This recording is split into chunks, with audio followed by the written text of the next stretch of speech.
thank you. So hello to you, Representative Fox, and hello to the entire leadership and distinguished members of the GAE committee, and for allowing me to speak to you today in strong support of Bill 6211, which is an act to improve the gender and racial diversity on the state boards and commissions. Back in February of 2020, when the Secretary of State released the report of the composition of our boards and commissions, I had a meeting with the Secretary of State because in my role as co-chair of the Bipartisan Women's Caucus, I wanted to see what the female composition was.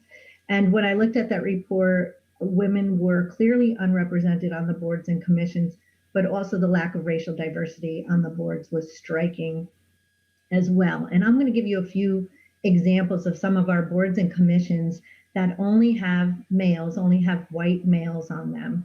Our School Building Projects Committee, our State Board of Professional Engineers and Land Surveyors, our State Property Review Board, our Victim Compensation Commission, our Whiting Forensic Hospital Advisory Board, our Home Inspection Licensing Board. And I just give you some of those examples so it really hits home as to the variety of boards we have and the lack of gender and racial diversity. So seeing these statistics encouraged me to submit a bill in 2020 to work to change that. But as you know, due to COVID, we closed down, the legislation didn't go forward. In the interim, I've partnered with Representative Farrar, who is also going to speak following me, and we've made this bill stronger. And basically what it does is it uses our census as the main platform for our goals to change the composition of the boards and commissions. And before you also is a governor's bill, A83, and I want to let you know that we have had several conversations and we have met both Representative Farrar and I with members of the governor's office, and we are in collaboration and have a consensus as to what should go into one bill. And we're happy to go over those specific recommendations with you, but here's the bottom line. Our democracy thrives when it fully represents the people of our state, and this composition of the boards and commissions do not reflect the population of our state. And within 20 years, we've only made a 9% improvement in the gender and racial diversity in the composition.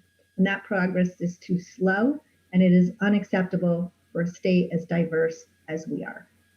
The diversity on states' boards and commissions will not only more accurately reflect the population, but it contributes different and varied perspectives to decision making, and it avoids groupthink. So this bill, for the first time in our state's history, will set a goal for the state boards and commissions and really bring them to a place to where we as a state want to be. And I urge you to support this bill. Thank you. Thank you, Representative, for your testimony. Senator Sampson, your hand is raised. The floor is yours. Thank you, Mr. Chairman, and thank you, Representative, for being here. I don't know, when I see bills like this, it makes me wonder, because we have a long and storied history of debating subjects like affirmative action in this country and so forth. Does this bill intend, through you, Mr. Chairman, to change the makeup of these boards and commissions by using some sort of quota system based on the census data you referenced in your opening comments, through you, Mr. Chairman? Thank you. By using the census data, that provides the framework for goals for the composition of the boards and commissions. And we have consulted with the governor's office, and they're working with their legal team to make sure we're appropriately setting those target goals. Using the census, I keep saying consensus, using the census of the data really demonstrates the population. And I'll give you an example. So women make up 52% of the population in Connecticut, yet they only make up 42% of the boards and commissions in the state. So certainly there's an opportunity to improve the female representation. The racial diversity on our boards, currently that composition is 78% of white non-Hispanics on our boards and commissions, and certainly that doesn't reflect the population of our state. So I think we determined to use the census specifically as a basis for those goals. Thank you for that comment. And through you, Mr. Chairman, I appreciate everything you said. I don't know if you really answered my question, which is, does the bill establish quotas? Just reading through it, it doesn't appear to. It says something about a good faith effort to try and attain diversity that coordinates with the census data. Am I correct in that, through you, Mr. Chairman?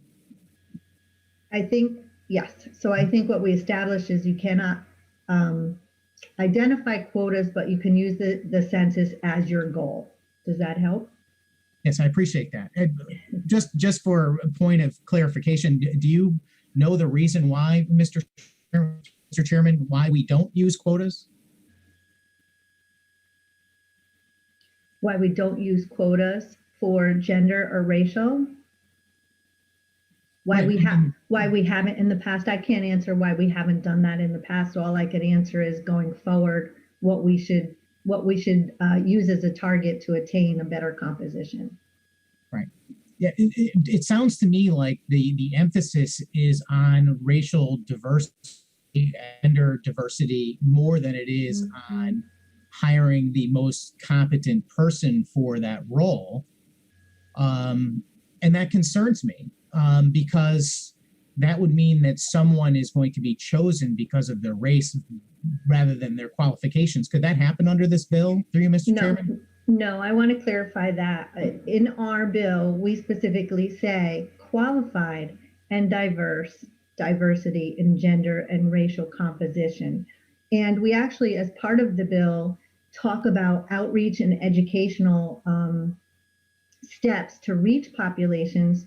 And what it does is it creates a level playing field. So given the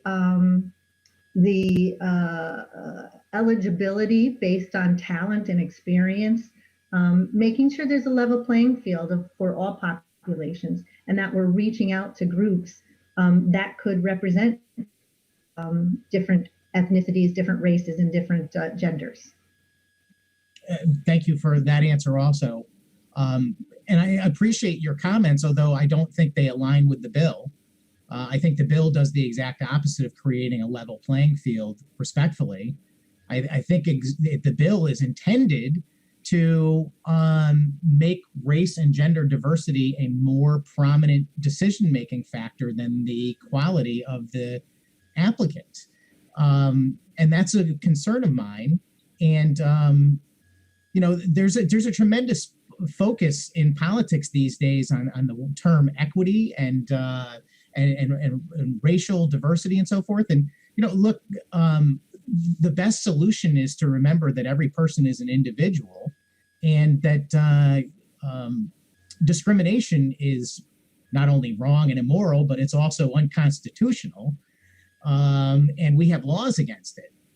This bill, I think, is the exact opposite. I think this bill actually creates discrimination against various ethnic groups because it is essentially stating that we are going to try and mirror the population rather than choose applicants based on their qualifications alone.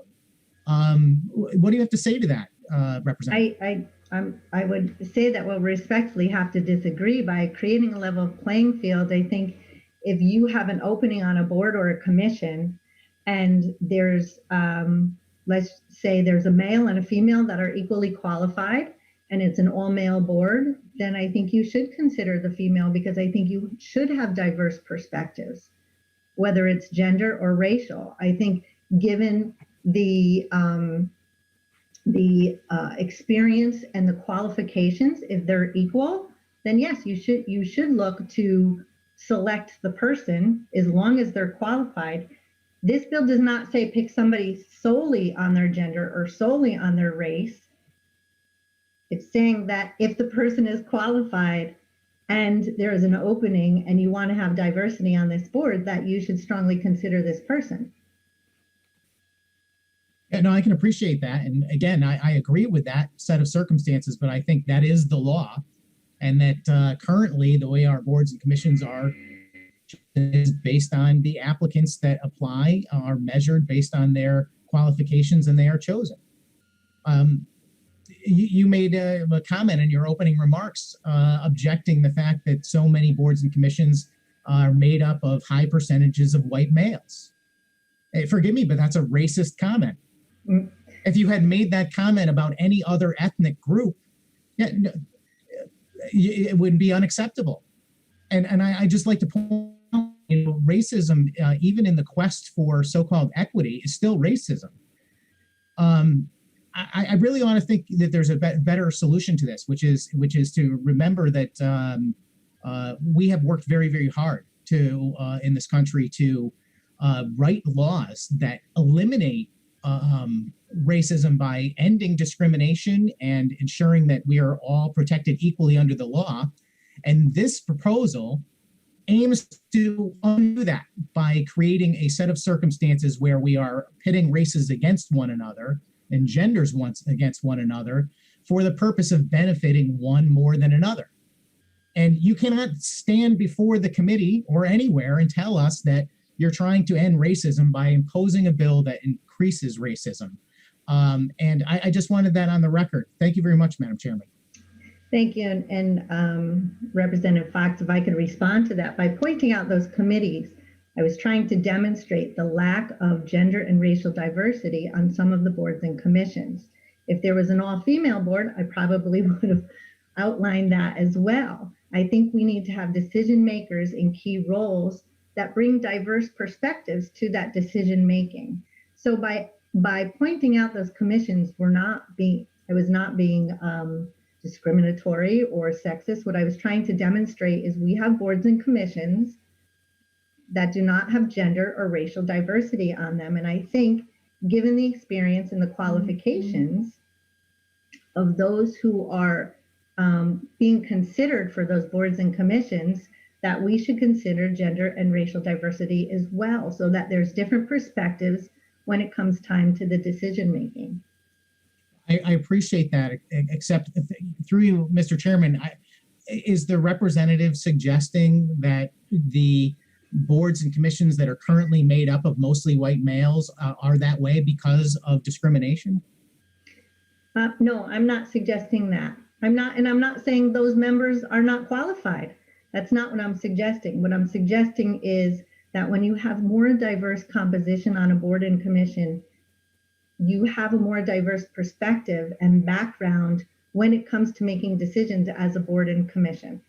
I appreciate that. Okay, so the question is, does that trump the qualifications of the applicants? And the answer was and is no. This is a level playing field. Given the qualifications are equal, then if the qualifications are equal of the applicants or those who are eligible for appointments, you should look at the current makeup of the board and commission and consider diversifying that board and commission when you're making that decision. I can appreciate that, except that if you are suggesting that you had two identically equal applicants and you're going to give preference to one because of racial diversity, that is discrimination. I think that you can look it up. I mean, their dictionary definition of racism and discrimination are not hard to find. And that's precisely what that behavior is. And if it was happening in some other direction than what this proposal seeks to achieve, it would be seen very clearly by everyone on this committee. I appreciate your comments today, Representative, and I appreciate your desire to increase the gender and racial diversity of our state government and the boards and commissions. And I'd like to see that too, but I want to see it happen naturally based on the qualifications of the applicants and not through some means where we establish loose quotas based on census data that impacts different ethnic and groups and genders differently for the sake of doing it, despite their applicants' qualifications. Again, this bill is worthy of tremendous debate, as is this entire subject, where it seems like we've gone off the rails in search and quest for something that doesn't exist. Anyway, I'll leave it right there. Mr. Chairman, I want to see us treat our constituents, our neighbors, our friends, and our colleagues as human beings that are individuals and ignore their gender and their race. That's the only solution to this going forward. If we keep writing bills that point these things out, racism will never end. Thank you, Mr. Chairman. Thank you, Senator. Representative Palm, your hand is raised. The floor is yours. Thank you, Mr. Chair. Good afternoon, Representative Borer. Thank you very much for bringing this forward. One of the things that I think is important for us to know about boards and commissions is that they are one of the primary points of entry for people to enter public service and politics. Serving on a board and commission is often a person's first foray with public service. And so given the fact that the Connecticut legislature currently has about a 32% female to male ratio, according to the Center for American Women in Politics at Rutgers, would you say that if we were able to diversify our boards more, both by race and gender, it might result in a more equitable composition in our General Assembly? I think it could, yes. I think these boards and commissions are making very important government decisions, right, that regulate a lot of aspects of our state. And I think if you have all one gender or all one race, no matter what that race or that gender is, then you're not going to bring that different perspective. And when we're making decisions in our government to represent a population in our state that is diverse in both gender and racial, that those decisions should be coming from a diverse background, right? If we're making decisions for the state of Connecticut residents, we should be making them based on the different perspectives of experience and backgrounds that people bring to that decision-making process. Yes, I agree completely. And I am concurrently on a judiciary public hearing, as many of us are toggling, and we're dealing with a series of domestic violence bills. And a young man testified about the murder of his mother. And I asked him if he thought that domestic violence was primarily a crime committed by women against men, might the system treat the crime differently? And his answer was unequivocally yes, that it would be very different. So I agree with you that when the prevailing culture and power structure is predominantly male and predominantly white, there is a tendency to treat women and people of color disparately. And we see it in law enforcement, we see it in corporations. Both Forbes and Fortune have said that the more diverse a corporate board is by— Point of order, Madam Chairman. Point of order. Excuse me, I can't let a comment like that go. Excuse me, Senator Sampson. You had an opportunity to discuss, to ask questions earlier, made some comments. I understand. I'm making a point of order. And the point of order is that Representative Palm just made a very, very unbelievable statement that systems that involve white people end up in negative consequences and more violence and so forth. Again, I mean, did anybody pay attention to what happened in the Planning and Development Committee yesterday? You understand that racism, it works in all different directions with all different groups? You ought to apologize to every person listening. Representative, you got no right to be able to make broad-based statements about any ethnic group, whether it's black, white, or anything else. Mr. Chair, may I respond through you, please? Senator Sampson, thank you for your comments. We're going to continue with Representative Palm's statements, please. Senator, you were given an opportunity to speak earlier. You were granted much latitude by the chair in your comments as well, and we appreciate your thoughts and comments that you made, and we ask you to, Representative Palm, to have the same courtesy. Please continue, Representative Palm. Thank you, Mr. Chair. The point I was making is that even in the corporate world, some very moderate, if not conservative, research groups and reporting bodies, including Forbes and Fortune, have pointed out that the more diverse a corporate body is by both race and gender, the more profitable that company becomes. So my comments are simply made in the hope that we recognize that diversity by both race and gender is not a game of playing favorites. It is recognizing the competence and the inherent value of differing voices in all of our systems, whether they be educational, law enforcement, and in corporate, and indeed government itself, which is my point in the first place, that diversifying boards and commissions might result in an increased diversity of people entering public service, which I think would be only to the advantage of all of us.